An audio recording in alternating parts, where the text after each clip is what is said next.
recapping another busy week of prep sports. It's High School Sports Talk on ESPN Radio 94.1. Enjoy it. It's the final weekend of September here on High School Sports Talk, presented by VirginiaPreps.com on ESPN Radio 94.1 with the coach Ed Young. I am Matthew Hatfield, and we'll get back to some football in a little bit, but we have a special guest on the line. He is the new women's basketball assistant coach at Howard University. He played at Salem High School in Virginia Beach, went on to play at Tulane, and also played professionally in Malaysia, Ireland, Austria, and went on to coach the girls basketball team at Salem High in Virginia Beach. And we say good morning and congrats on the new gig to Donnie Stith. Coach, how you doing? I'm doing good, man. Good morning. How you guys doing? Good morning, Donnie. Not doing bad, and congrats to you. I guess we want to ask you right out the gate, what drew you to coaching college basketball, Division I at Howard University? I imagine you're very excited about this opportunity.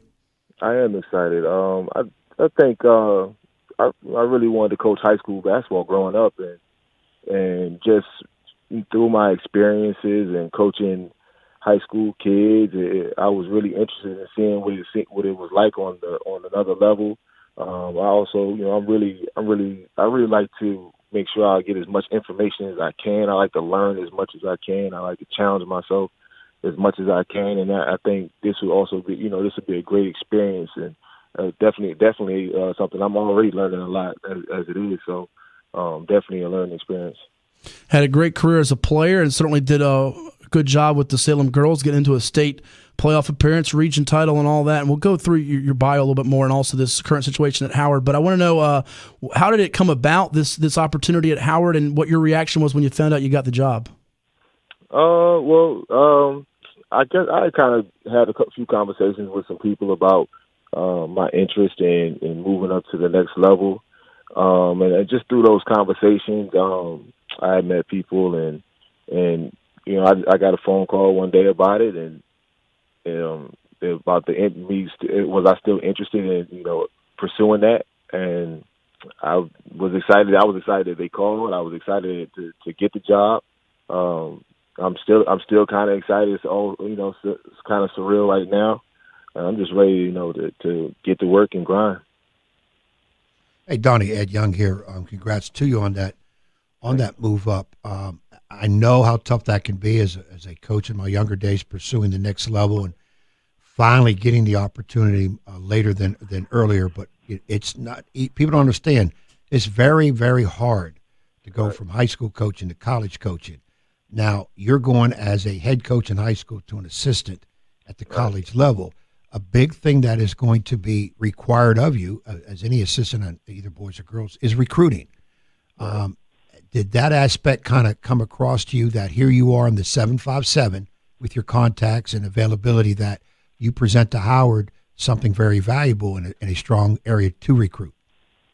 Yeah, I mean, it's everybody. I think everybody knows the level of talent in a lot of sports in this area is very high, and I feel like it's. I think I did a good job of building relationships with the coaches in the area, and I think that definitely could be an asset that I bring to the program, with this area being such a hotbed for talent.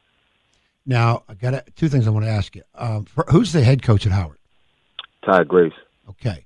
Now, the thing I want to go back into is, okay, your career has been very good. Unfortunately, I had to coach against you, and I think you dropped 29 and grabbed 24. That's all? That's all you had was 29 and 24 on you? We held him under 30. That was our goal. We held him under 30.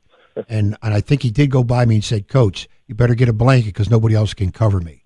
And I think that was – I think you did. You might not remember that. Hey, but he likes to embellish, Donnie, but go ahead. Hey, Donnie, no, the big thing is you had a great career. College level, you got an opportunity to play at Tulane, Division I. You played pro, coach guys, coach girls. So I've got to ask you, the big difference coaching the guys and coaching the women. I think I was told when I initially started that guys, when they play well, they feel well, and girls, when they feel well, they play well. And I think that somewhat is held true. I think girls listen a little bit better. Guys kind of, we always feel like we got the answer, so we just go and try to do our own thing all the time. I think girls a little bit, they would like to follow the directions a little bit more than guys do. Chatting with Donnie Stith. He's the new women's basketball assistant coach at Howard University. He was a standout player at Salem High in Virginia Beach and also at the college level at Tulane before playing professionally here on ESPN Radio 94.1's High School Sports Talk presented by VirginiaPreps.com. Going back to your playing days, and there's so many great athletes from this area. You know this, whether it be basketball, baseball, football. Give me a couple of your favorite memories and moments. Of course, you played for the legendary Bill Cochran, had some great teams at Salem. What are some of your fondest memories as a player in this area?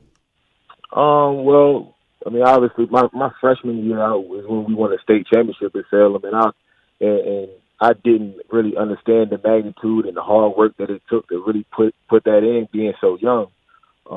But playing with great guys like John Gilchrist, Paul Johnson, Antonio Johnson, Zon Burden, who is now the running backs coach at Virginia Tech.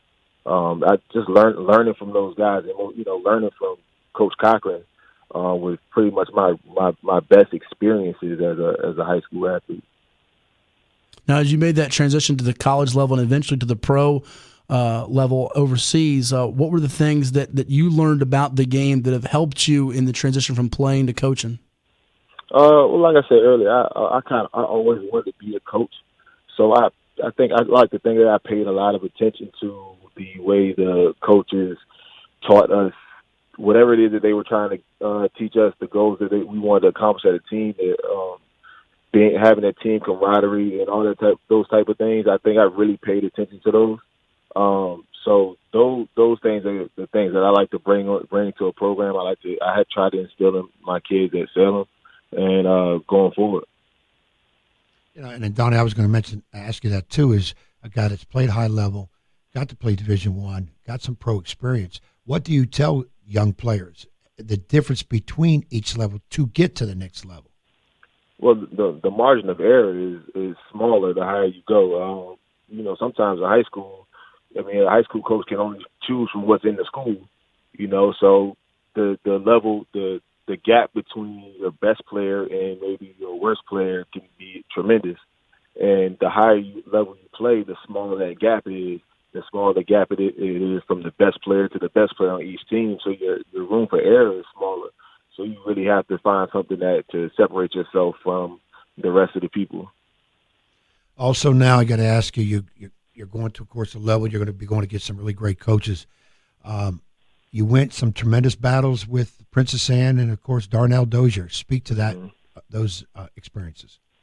Well, yeah, everybody knows what Dozier has done in the area for years now, and me and him have had several conversations. I've learned a lot from him. I learned a lot from those conversations. I've learned a lot from competing against him. So I look forward to our relationship even changing at this point now with him having players and me needing players as well. That's why Howard come calling. Just recruit the PA kids for us. Couple more minutes with Donnie Stith. He's an assistant women's basketball coach now at Howard University, a Virginia Beach native who played at Salem High where he won a state title, and then at Tulane here on ESPN Radio 94.1. It's High School Sports Talk presented by VirginiaPreps.com. Now that you're out and you're going to go recruit here, what are you looking for in a player? What are the things that you, when you evaluate a kid, that you want to see out of them as a potential prospect for your program? Well, the most important thing really is, one of the most important things is the academic side. They have to be, diligent students. They have to, because basketball is definitely not the end all be all. To me, it's a vehicle to see, a bunch of things just for me playing overseas or whatever. Those are things that I wouldn't. It's just a vehicle. The basketball was a vehicle for me to see other parts of the world to get an education. So academics definitely have to be a priority.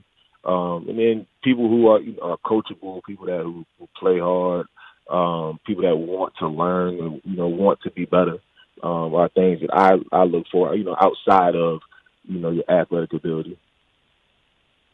And last one, get you out on this. I know you've just gotten there, so it's not really a chance to study the league and your team right now. But what's sort of the outlook for this coming season with your squad? Any idea yet? Bringing back pretty much the whole team. and it should be that way for the next couple years with there being no seniors on the team this year. So we looking for the chemistry level should be should be gradually increasing and looking to improve upon last year. Well, Coach, we wish you congrats again. Thank you for the time this morning. We wish you all the best, and I know it's been a lot of hard work and time and effort to get to this point. So best of luck this year at Howard and beyond. I'm sure we'll keep in touch. All right, thank you, guys. Good luck to you, Donnie. All right, well. Donnie Stith, assistant women's basketball coach now with Howard University out of Salem High in Virginia Beach, played at Tulane and also overseas. You heard Ireland and Austria and Malaysia here on ESPN Radio 94.1. A fine career, Ed, and I think he's going to do well at the college level. He was one of those young coaches. We've seen a few of them make that transition, more so on the women's side than on the men's side. Jermaine Woods comes to mind, who was an assistant with the boys at Booker T, then became the girls' head coach at Morey, and he's been, I want to say he's now at Wake Forest. Does that sound right? He was at Virginia Tech and Old Dominion. But, it's probably an easier path on the women's side than on the men's side. It you is. agree? If you look at it over the years, moving up from high school ranks to the college ranks, much more easier in the women's side. I can't put a finger on it why. The guys that have moved up have great contacts, but that's any assistant that gets a job at the college level. One of the main reasons you're hired is you got to have contacts. You got to get players. That's it's not your X and O's that they want. It's the idea of getting players in there and how you handle yourself. But it is much easier to make the transition from high school to college on the women's side than it is the men's. And we both thought when he got hired that he would either become a boys coaching area, or B, he had a chance to coach somewhere in college, be on the men's or women's side. He was a logical candidate, and not surprised at all that he's making that transition. Well, he's been successful as a coach. He's played at high level. He's very good in high school. He got to play Division I basketball. He played overseas. So kind of comes with that full package of what you're looking for in terms of helping the athlete you're going to be dealing with, getting athletes that you can deal with at the next level. More football talk coming your way here on High School Sports Talk, presented by VirginiaPreps.com. Phone lines stay open all morning long at 757-687-9494. Give us a call at 757-687-9494. You can also hit us up on Twitter, too, at HS Sports Talk 941, HS Sports Talk 941. I'm on Twitter at Hatfield Sports. Thomas is on Twitter. I don't have his handle. Ed's not on Twitter, but we're going to try to figure out a way to get them on Twitter. How about if your Yankees win the World Series? Will you get a Twitter account if the Yankees win the World Series? I mean, that's something you should celebrate. I would seriously consider it because the Yankees have no shot. I'll tell you what, I'll even root for the Yankees to get you a Twitter. How about that? And I don't root for the Yankees hardly ever. Well, I know I'd join the dark side you do for a month. Since my team's out of it, they spit the bit Arizona. They just